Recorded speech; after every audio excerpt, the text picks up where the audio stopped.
So Salomon is coming out with a lot of bangers in 2025, and one of those bangers was the Aero Glide 3. And compared with past versions, the Aero Glide 3 was just so much better.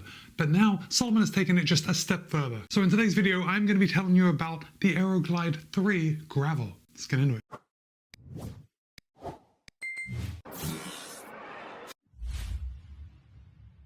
First of all, I do just want to say thank you to Salomon. They were good enough to send me this pair of the Aero Glide 3 Gravel for the purpose of review. However, they haven't told me what to say. They don't have any editorial privileges, and all the thoughts and opinions are my own. That's it. You're going to be able to pick up a pair of the Salomon Aero Glide 3 for $160. And by the way, that is the same price as the regular road version of the Aero Glide 3. So you just have to make a decision which shoe is actually right for you. And we'll be talking about some of the differences between the Aero Glide 3 Gravel and the Aero Glide 3. So as we do, let's get started off with some of those specs. The Aero Glide 3 Gravel has 41 in the heel, 33 in the forefoot for an 8mm drop. Salomon claims that in a US mid-size 9, the Aero Glide 3 Gravel will tip the scale at 8.3 ounces or 235 grams. However, in my size, a US mid-size 12.5, it'll tip the scale at 11.3 ounces or 319 grams. Now, just for comparison, the regular Aero Glide 3 will tip the scale, in my size at least, at 291 grams. So the Gravel version is 28 grams more than the regular version. Keep that in mind. Now, although I can obviously tell a difference between the two weights of these shoes when they're in my hand, 319 grams for my size in the Aero Glide 3 Gravel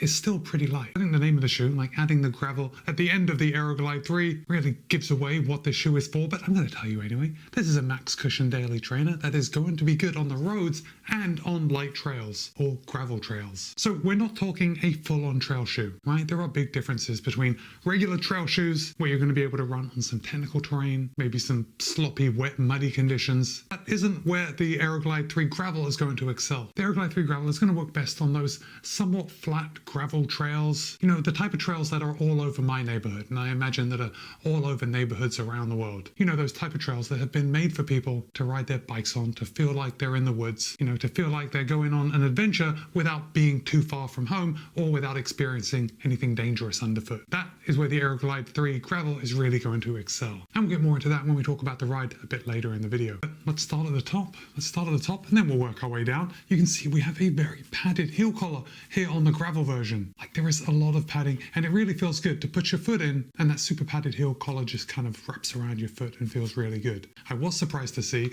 that the regular version of the Aero Glide is not quite as thick as the Gravel version. Like, that's quite apparent on camera, isn't it? So there's a lot less padding here on the road version, but there are little changes like that between the regular Aero Glide 3 and the Gravel. The heel counter on the Gravel version is quite rigid. I mean, I'd call it semi-rigid, but it's also more on the more rigid side, semi-rigid than the semi. I mean, again, if we look at the regular road version of the Aero Glide, let's see if I can just show you something. This is a lot softer in the back. This is truly semi-rigid. I mean, you're still going to get a good heel lock in the regular Aero Glide, but it just seems there's a lot more protection back here on the Gravel version. For the upper, Salomon is using a fairly lightweight engineered mesh. It gives a good lockdown across my midfoot. We have this Sensi fit here on the outside, which is just going to add a little support. That is the same as it is on the regular Aero Glide. Now, where we do see some differences are with some of the overlays. Now, we do have the overlays on the back. This is very similar to the regular version, but on the front, we have an overlay coming around the toe box, which I imagine is there just to give a little more toe protection. You know, if you're on the trail, sometimes you can like kick a rock or something. Or what I think is more likely, because this is actually quite soft. I don't think that when you kick a rock, this is really going to offer too much protection. I think more likely Salomon is adding this overlay here just to add a little bit of waterproofing to the front. So perhaps if you're running or walking on the grass, your feet won't get soaked from the front by kicking the wet grass. So this right here is a really good indicator of the difference between a real Salomon trail shoe, something like the SenseRide 5, because the SenseRide 5 has a very stiff toe bumper, and this is really offering a lot of protection from kicking rocks. Like, I know this is difficult to see on camera, but I can barely press this in. It's really nice. Right. Okay, back to the Gravel. I already mentioned the Sensi fit system here on the side. These lace loops, kind of embroidered, they're going to be very strong. That's also the same on the regular Aero Glide as the Gravel version. But the tongue is totally different on the Gravel than the regular Aero Glide. Now, the tongue on the regular Aero Glide it's just a regular daily trainer tongue. It's actually sewed into the upper right here at the top. So there's no gusset, but it's not going to move around because, again, it's sewed into the upper. Enter the Gravel version, and we have a slightly thinner tongue, but it's more of a neoprene material. material. Now, I would say it's going to be slightly less breathable than the tongue on the regular Aero Glide, but again, I'm imagining it is going to offer a little more waterproof protection. And the tongue on the Aero Glide 3 Gravel is gusseted and it wraps around your foot. So the inside of the tongue has those gussets that kind of tie into the base of the shoe right here. And that's going to add a nice feeling of security, like the tongue wraps around your foot when you cinch it down. I think it's a good solution, and it's a good way to implement some features that are going to give you a little more protection than the regular Aero Glide 3, which is only going to be used on roads. Okay, let's come down to the midsole. And look, this is a big deal. If you haven't run in a Salomon shoe for a couple of years, I know what you're thinking. You're thinking, man, Salomon shoes, they can be a bit stiff at times, right? A bit firm. The midsole is a bit firm. Well, that is a thing of the past because the Salomon Aero Glide 3 Gravel is using Energy Foam Evo. And this Energy Foam Evo is a beaded TPU foam. Now, it is exactly the same foam that is used on the Aero Glide 3. And if you remember my review of the Aero Glide 3, you know that I really like this foam. It just feels really good underfoot. It's soft without being overly soft, and it's the type of shoe that I could go for a really long run in without my feet feeling overly fatigued. I mean, you know, the rest of me is going to get fatigued, but the foam offers a lot of protection and it feels really good underfoot. Now, I think the biggest difference between the regular Aero Glide and the Aero Glide 3 Gravel is the outsole. And Salomon is using their Contagrip outsole, but this time they're using their Contagrip Gravel outsole. And you can see we have these chevrons coming around the outside, the perimeter of the outsole, and then in the middle we have these little hexagons, which we're just going to give a little extra grip. Yeah, I mean a little extra grip. These are probably, I don't know, 2mm lugs it looks like. So again, these are not going to stick to